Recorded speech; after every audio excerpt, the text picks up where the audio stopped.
Bismillah kita mulai. Ya, jadi kita hari ini sebenarnya kemarin dapat judulnya agak-agak bingung juga nih apa maksudnya ya. Cuman ya saya tangkap aja lah bahwa ini maksudnya di dalam kondisi seperti ini ya. Tapi saya juga kaitkan dengan kondisi apa yang dilakukan oleh Askar Kauni ya, yaitu mengaji dengan teknik-teknik yang keren banget tadi menurut saya ya. Apalagi saya belajar tentang ilmu otak. Jadi hari ini juga cerita tentang ilmu otak ya. Baik. Jadi kalau ya saya lihat ada sahabat-sahabat saya juga yang hadir hari ini ya, alhamdulillah sering banget lihat seminar saya tentang otak. Ini saya kembali ulang, inilah otak manusia. Allah ciptakan ditaruh di paling atas di dalam kepala ya. Kemudian otak manusia ini, otak laki-laki lebih besar dari otak perempuan ya. Ini kita tahu seperti ini ya, insya Allah. Oke. Ya, maaf. Nah, ini otak dilihat dari samping ya. Ada otak besar dan ada otak kecil ya. Kemudian kalau kita lihat dari atas, ini otak terbagi dua. Allah buat otak ini terbagi dua. Ada belahan kanan yang ini dan ini belahan kiri. Jadi ini bagian depannya yang sini. Jadi bagian depan itu yang lebih kecil. Bagian belakang ini yang lebih besar karena di bawahnya ini ada otak kecil. Ya, ini luar biasa. Dan Allah membuat otak ini digulung, nampaknya kayak digulung karena ini terdiri dari sel-sel otak yang banyak kabel-kabelnya. Ya, ini dia sel otak.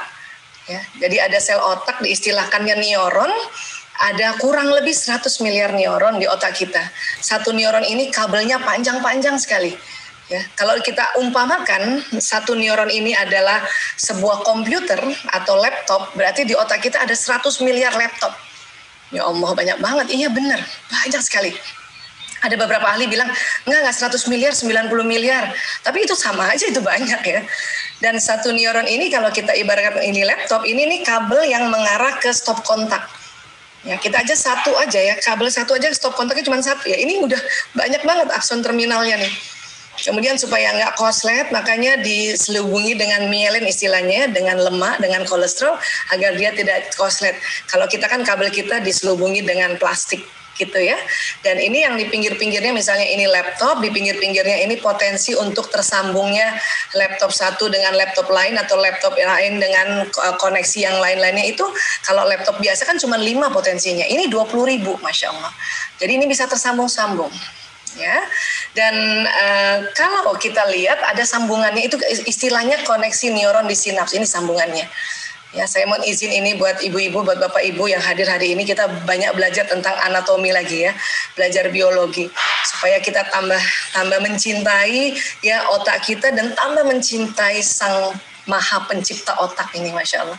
Ya, jadi satu neuron ini bisa tersambung-sambung nih, dan sambungannya kayak gini gitu. Nah, jadi kalau mau disambung itu pertemuannya satu kabel ini dengan kabel satu ini, tapi dia tidak menempel secara fisik, ada celah. Nanti apa yang menyambungnya?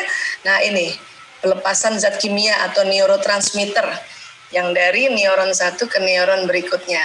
Ya ini nanti yang membedakan ya. Jadi kalau kita lihat gambarannya, ini sebetulnya peristiwa kimia. Hanya karena cepat sekali terjadi peristiwa fisika juga. Terjadi sambungan neuron kayak listrik ya. Listrik itu benar-benar listrik ya. Nah, jadi nanti di otak manusia itu terjadi sambungan-sambungan yang banyak sekali. Ini kita lihat dalam bentuk slow motion, ya, dalam bentuk yang lamban, sebetulnya cepat banget.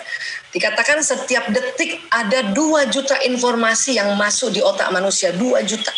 Baik dari penglihatan, pendengaran, ya, pendengaran yang difokuskan atau yang tidak difokuskan, yang sambil lalu penglihatan yang difokuskan, apa yang diucapkan, apa yang dirasa, apa yang dihidu, pokoknya bayangkan 2 juta per detik ini, dan terjadi sambungan-sambungan seperti ini.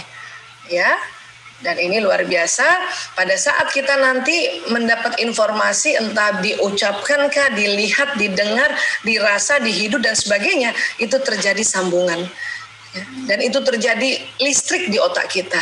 Ya, makanya kalau diukur pakai EEG itu kelihatan itu ya frekuensi listrik di otak kita. Ya, nah ini kurang lebih kayak gini.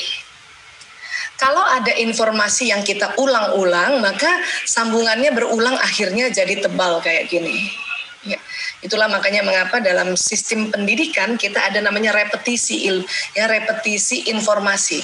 Kita ulang-ulang informasinya, maka sambungan neuronnya berulang.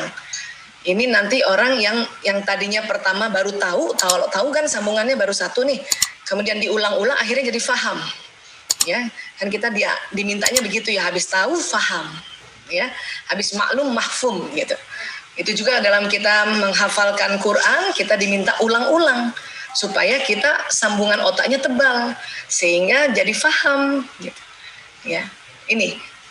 Makanya apapun yang kita pelajari dan diulang-ulang, nanti sistem sarafnya sambungannya jadi tebal. Ini yang disebut pintar. Ya, pintar. Nah, kalau cerdas gimana Bu Isa? Kalau cerdas itu upaya untuk menyambungkan sel saraf yang baru. Karena mau tahu lagi hal yang baru.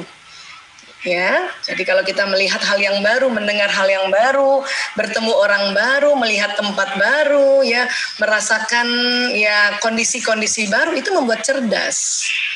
Termasuk pandemi ini kan sesuatu yang baru. Hampir semua negara ini baru, paling mereka duluan aja beberapa minggu atau beberapa bulan mengatasi pandemi ini. Jadi pandemi ini karena sesuatunya banyak yang baru, kondisinya yang baru, maka kita tersambung neuron-neuron baru. Sebetulnya itu membuat kita cerdas. Akhirnya karena kepepet kita muncul kreativitas, makanya muncul kecerdasan kan gitu. Kalau hal yang biasa berulang itu jadi pintar. Ya, gitu juga kalau kita sudah hafal Quran satu juz kan kita akan terjadi sambungan neuron yang tebal. Kemudian kita hafalkan juz baru, itu tersambung lagi neuron yang baru.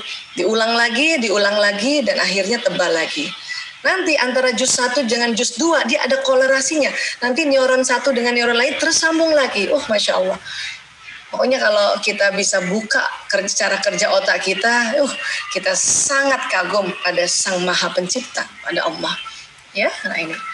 Baik, kemudian ya, jadi kalau misalnya nih di otak ya, tadi kan kita lihat ya. Nah, ini otak kita kalau kita lihat pakai functional MRI itu ada listriknya tuh. Itu ada sambungan-sambungan neuronnya. Ada yang berulang, ada yang baru gitu. Hari ini misalnya saya baru pertama lihat Mbak Ai, dengar suaranya tuh tersambung tadi neuron saya yang baru Mbak. Ya, cuman tadi saya siapa ini ya gitu. Nggak tahu kalau Mbak Ai, kalau namanya Mbak Ai udah duluan. Makanya saya tanya supaya sambungan neuron saya makin kuat. Jadi tentang wajah sudah tersambung, tentang nama sudah tersambung. Tadi ada beberapa sahabat-sahabat saya yang sudah pernah saya lihat, ada Mbak Suci dari Lembang, itu berarti saya ada sambungan lagi, berarti makin pintar saya itu karena berulang sambungannya. Ya, seperti itu. Oke. Nah, kemudian ya, nanti otak terbagi dua kan, belahan kiri dan belahan kanan, ya. Nah, apa sih fungsi dan tugasnya otak kiri dan kanan, ya? Belahan kanan itu ya, ini mengatur imajinasi, ide, intuisi, khayalan, warna, gambar, rileks, bermain, bergerak, benda, musik, teknologi, sintesa. Nah, ini dia. Ya.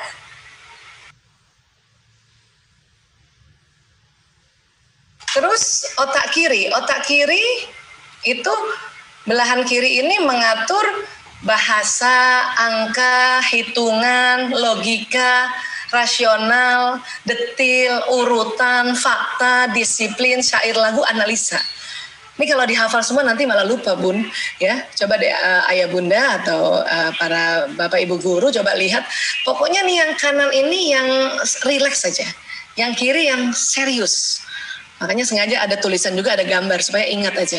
Ini yang kanan ya, ini orangnya hadap sana, ini tengkuknya, ini otak kanan yang ini. Ya. Nah, ini tadi ini bagian yang rileks, yang asik-asik aja, ya. Ada gerakan tadi. Makanya tadi pas saya lihat cara menghafal Qur'annya, ini luar biasa nih di Askar Kauni, ya. Yang misalnya nih Quran kan teratur nih, kata-katanya teratur, ya, itu kiri yang bekerja. Karena ini kiri keteraturan, ya, urutan, ada urutannya, ya, bahkan detil. Nah, tapi kemudian karena ya Quran itu sendiri sebetulnya karena hurufnya dinamis, tidak stabil, tidak monoton, dia sudah menstimulasi kanan. Apalagi waktu kita lafazkan ada iramanya ya, ada kayak musiknya atau irama ya, itu kanan sudah distimulasi. Apalagi pakai gerakan tadi, ada gerakan, ada intuisi, imajinasi, dan rileks sambil kayak bermain gitu ya, itu kanan. Jadi pada saat menghafal apapun dengan mengaktifkan otak kiri kanan itu cepat ingat dan cepat hafal. Ya, termasuk kalau orang-orang ya menghafalkan lagu ya, ini syairnya di kiri, ya iramanya di kanan. Lagu Indonesia Raya kalau cuman Indonesia Raya, Merdeka Merdeka itu baru kiri itu yang bekerja. Tapi kalau Indonesia Raya, itu kanannya.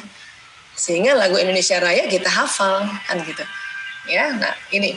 Jadi kiri yang serius, kanan yang rileks ya.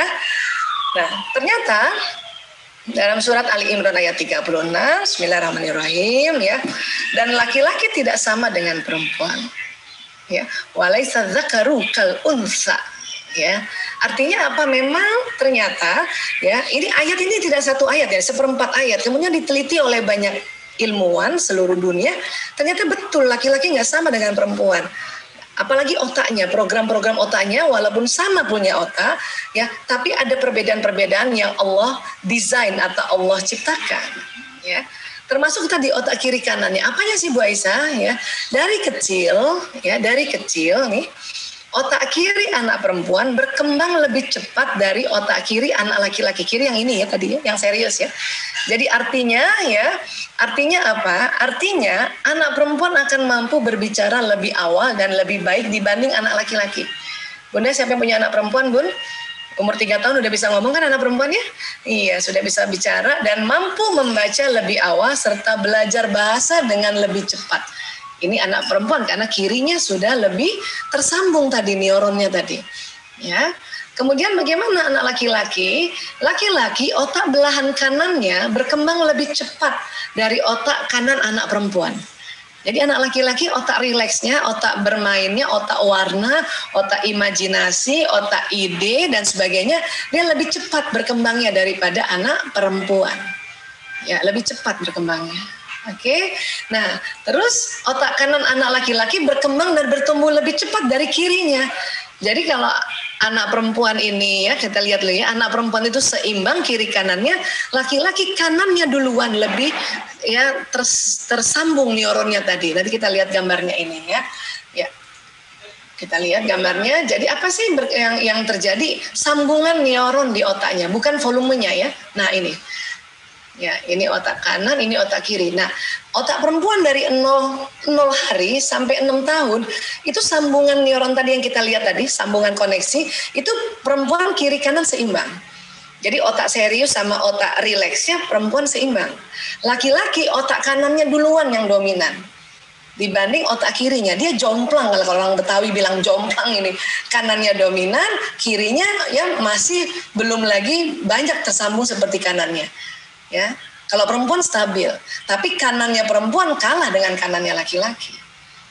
Maka kalau kita mau mengajarkan membaca, berhitung atau baca Quran pada anak laki-laki, kita akan menstimulasi otak kanannya lebih dominan. Ya, lebih dominan, lebih banyak bermainnya, lebih banyak gerakannya, lebih banyak mungkin sambil dia berdiri kah atau sambil dia jalan-jalan kah dan sebagainya. Termasuk misalnya kita mau ajarkan dia membaca tulisan huruf Latin misalnya. Kalau anak perempuan pakai kertas biasa ada tulisan bola, bobo, lala bola, ya tidak pakai gambar udah bisa. Kenapa? Karena otak kirinya, otak teraturnya, otak bacanya sudah jalan. Ya, ditambah lagi kalau ada gambarnya, kanannya terstimulasi. Laki-laki karena kanannya lebih dominan, dia cuman tulisan saja nggak mempan itu anak laki-laki usia begini kalau hanya lewat tulisan. Dia harus ada warna di tulisan itu. Makanya Quran yang ada warnanya itu bagus sekali untuk menstimulasi otak baik laki-laki maupun perempuan, apalagi laki-laki. Ya, kalau tadi kita mau mengajarkan bola, maka mending beli bolanya dulu, beli bolanya, bendanya, baru tempel tulisan bola. Itu laki-laki lebih gampang mengenal huruf itu. Ya, nah ini. Kemudian apalagi umur 6 sampai 12 tahun perempuan sama kiri kanannya seimbang. Ya, laki-laki tetap kanannya, baru kirinya baru mulai.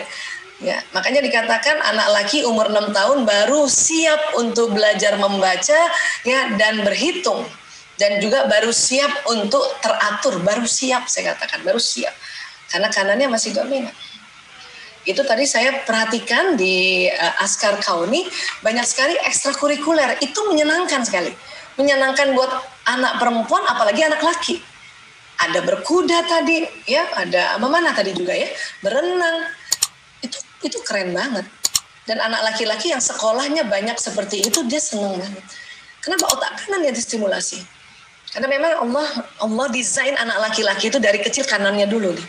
Ya, kanan ini adalah otak yang imajinasi, otak ide, otak intuisi, otak bergerak, otak bermain, otak benda, ya, dan otak hikmah itu kanan, sintesa namanya. Ya. Nah, tentu anak laki-laki senang main, makanya tadi kalau ada sekolah banyak dilakukan permainan-permainan itu, aduh senang banget anak laki ya. Perempuan juga senang, apalagi anak laki. Ya. Kemudian 12 sampai 18 tahun perempuan tetap kiri kanannya seimbang, laki-laki masih kanannya dominan tapi kiri sudah mulai. Makanya mungkin anak SMP sudah bisa menganalisa gitu ya. Kapan anak laki-laki otak kiri kanannya seimbang? Ya, setelah nanti 18 tahun ke atas, pas dia kuliah. Antara otak kreatif dan analisanya seimbang. Perempuan dari kecil sampai kapanpun Allah buat memang seimbang. Karena perempuan dipersiapkan juga menjadi seorang ibu, menjadi seorang istri yang harus seimbang otaknya itu. Cara berpikirnya seimbang. Baik analisa maupun sintesa. Baik otak serius maupun otak rileks. Laki-laki memang kanan dulu ini. Kenapa? Ini laki-laki ternyata ya salah satu dari ya jutaan manfaat. Kenapa perkembangnya begini? Karena yang pasti taunya itu hanya Allah yang tahu ya. Allah alam bisawab ya. Hanya para ilmuwan itu melihat, mengobservasi, oh pantesan laki-laki kanannya duluan, karena laki-laki diberikan ya tanggung jawab untuk menjemput nafkah, ya, bekerja. Dan ini kalau bekerja otak kanan harus bermain, ya, otak kerja dan otak yang ada banyak ide kreatif, ya, dan otak teknologi. Nah, kanan teknologi. Jadi kalau laki-laki pun misalnya kita baca Quran dengan sebuah teknologi, seneng banget anak-anak. Apalagi anak sekarang. Anak sekarang itu istilahnya digital native. Lahir udah digital kanan kirinya. Bahkan mungkin waktu dalam rahim ibunya, ya, si anak itu sudah merekam bahwa ibunya pegang gadget. Itu sudah terekam di otak. Makanya kita juga menstimulasi bagaimana caranya untuk ya Quran kemudian kita masukkan ke dalam digitalisasi, ya. Hadis-hadis Rasulullah juga masuk dalam digitalisasi. Kemudian sirah Nabawi juga masuk dalam digital. Itu sesuai banget dengan era sekarang, ya. Baik, kemudian apa lagi? Otak perempuan tersusun untuk bereaksi pada orang dan wajah, ya. Jadi kalau yang punya anak perempuan, punten banget, ya. Kalau anak perempuan ngomong sejak dia kecil sampai kapanpun, lihat mukanya. Perempuan seneng banget lihat wajah, ya. Jadi bunda kalau punya anak perempuan, terus anak perempuannya mau diajak bicara, bahwa anak perempuannya kita motivasi untuk baca Quran kah, atau untuk belajar apapun, lihat mukanya, lihat mukanya. Kalau kita ngasih taunya sambil nggak lihat mukanya, itu buat anak perempuan nggak srek, ya, nggak pas. Jadi dia merasa bundanya nggak sayang sama dia. Ya, kalau ini mau anak perempuan kita mau diajak bicara, lihat mukanya, oke? Nah, kalau laki-laki lain, otak laki-laki bereaksi pada benda dan bentuk. Jadi bunda yang punya anak laki, kalau diajak ngomong nggak mau lihat muka, malah lihat televisi, malah lihat lampu, malah lihat, itu memang otak laki-laki yang tadi kita lihat kan, otak kanannya kan, dia otak benda, otak gerak, ya, otak imajinasi, otak kreatif. Jadi ini kita paham nih, ya. Terus apa lagi? Nah, di dalam otak lagi itu ada kelenjar yang Allah ciptakan. Ini namanya kelenjar pituitary. Isinya hormon bahagia. Ada hormon bahagia, ada hormon penghilang rasa sakit. Ada dopamin, ada endorfin, ya, dan ada hormon bahagia lainnya. Nah, hormon ini keluar kalau dengan permainan dan bergerak. Jadi tadi saya lihat anak-anak di Askar Kauni ini ya, waktu baca Quran sambil gerak itu dia gembira banget ya. Walaupun wajahnya tetap baca Quran, lihat tangannya gitu ya. Itu saya pengen belajar banget itu gimana tuh. Keren. Karena terus terang selama ini kalau saya baca Quran, saya juga suka gerak-gerak tangan saya. Ya, cuman gerak sesuai artinya gitu. Jadi kalau ya Allah gitu, terus langsung misalnya alam semesta gitu-gitu. Kenapa? Karena rupanya kalau kita bermain ya atau sambil bergerak itu ya kelenjar bahagia keluar dari sini pituitary. Dia masuk pembuluh darah, masuk kemudian ke jantung, jantung memompa ke seluruh tubuh. Makanya seluruh tubuh tuh rasanya bahagia, senang, enak deh. Ya. Dan cepat hafal. Ya. Apapun yang mau dihafalin tuh pokoknya harus gerak-gerak sama bermain ya. Baik. Nah, tapi kok kenapa anak-anak bosan? Tadi Mbak Ai juga bilang anak sekarang udah bosan ya. Karena di otak mereka kan ada otak emosi ini. Ini bentuknya sebuah sistem namanya the limbic system. Ya, limbic system ini mengatur emosi. Ini ada pada anak, ada pada kita, ada pada guru-guru. Semua manusia ada. Bahkan dalam rahim seorang ibu, janin bekerja duluan tuh emosinya bekerja duluan. Jadi kalau bundanya lagi hamil, kemudian kesel atau marah, entah jengkel sama siapa, karena ibu hamil suka gitu kan, itu si janin ikutan itu. Nanti kadang-kadang kalau saking keselnya banget, dia sikut itu rahim ibunya. Atau tumit ibunya dia goyangkan gitu, jadi kena dinding rahim. Ya. Jadi kita harus paham ya, anak-anak pun ada otak emosi, kita juga. Ustazah-ustazahnya juga, siapapun. Bahkan bukan hanya manusia, hewan golongan mamalia juga punya otak emosi, punya ini. Makanya ini sering disebut otak mamalia. Otak mamalia. Ya. Pola pikir manusia ini, ya kita diingatkan oleh Allah, terkadang kayak binatang, bahkan lebih rendah dari binatang. Itu betul. Kenapa? Karena di dalam otak ada otak emosi, ada otak mamalia. Ya. Nah ini mumpung saya cerita tentang otak mamalia, saya ingatkan buat para ayah bunda yang belum sempat anaknya diakikah, segeralah niatkan kuat, mohon rezeki pada Allah untuk anaknya diakikah. Please ya. Kenapa? Kalau dari ilmu otak, akikah itu salah satu manfaatnya dari jutaan manfaat adalah menebus sifat binatang seorang anak. Ya. Laki-laki 2 kambing, perempuan 1 kambing. Kenapa laki-laki 2 kambing, Bu Aisyah? Tadi kita belajar dari awal bahwa otak laki-laki lebih berat sedikit dibanding perempuan. Memang lebih beratnya cuma 100 gram. Kalau otak perempuan 1,5 kilo, otak laki-laki 1,6 gitu.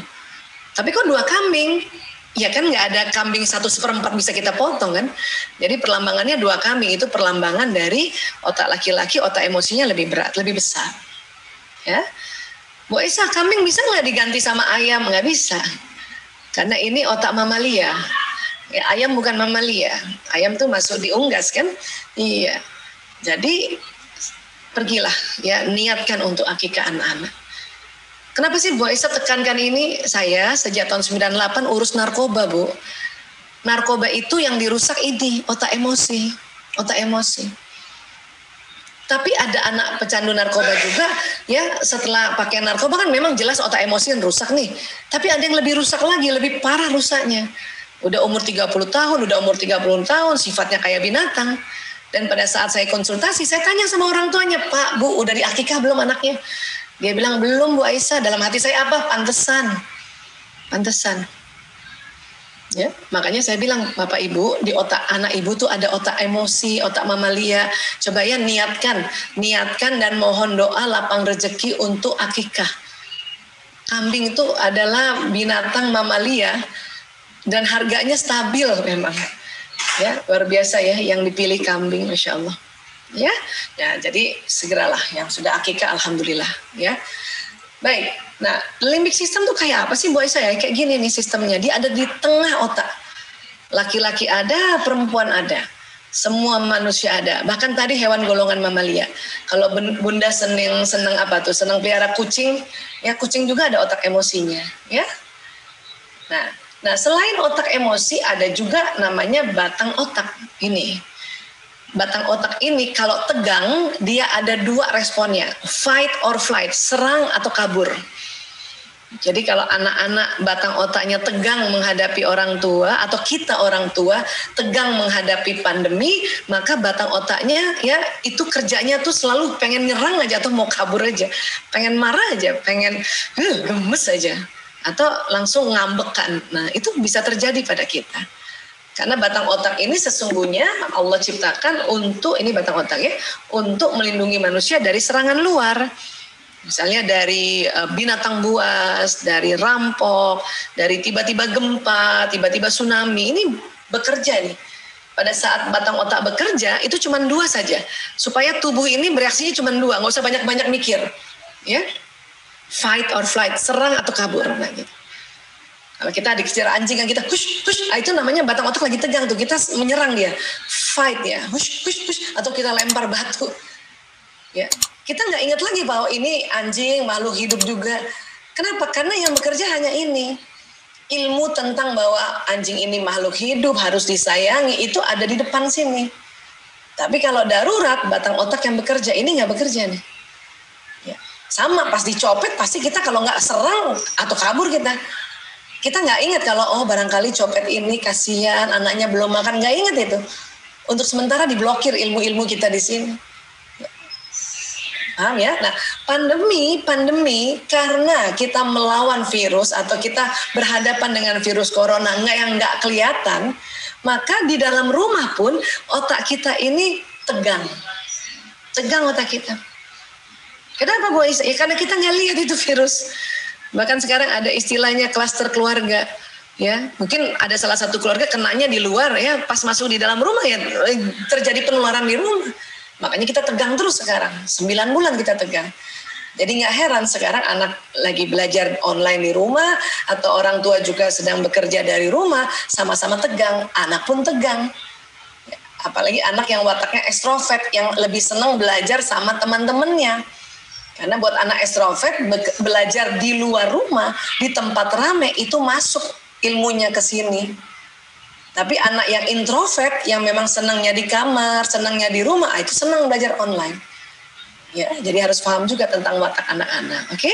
Karena ilmu ini akan ada di sini nih. Ya, ilmu, nasihat, informasi. Lewat mana Bu Aisyah? Lewat mata, lewat telinga, lewat mulut, lewat gerakan, lewat penghidup. Jalan, tapi masuk sini dulu, masuk batang otak dulu, masuk otak mamalia dulu, baru masuk ke sini. Orang siapapun belajar kalau batang otaknya tegang, itu ilmunya cuma sampai di sini, nggak bisa masuk ke sini. Memangnya kalau ilmu masuk di batang otak, apa yang terjadi Bu Aisyah? Yang diingat cuma 1 kali 24 jam. Ya, yang diingat itu 1 kali 24 jam itu. Habis itu nggak ingat. Makanya kalau kita mau belajar, rileks saja Bunda. Tarik nafas dulu, rileks, istighfar, baca doa, supaya batang otak rileks. Ya, nah, bagaimana dengan otak mamalia? Apa sih isinya ini?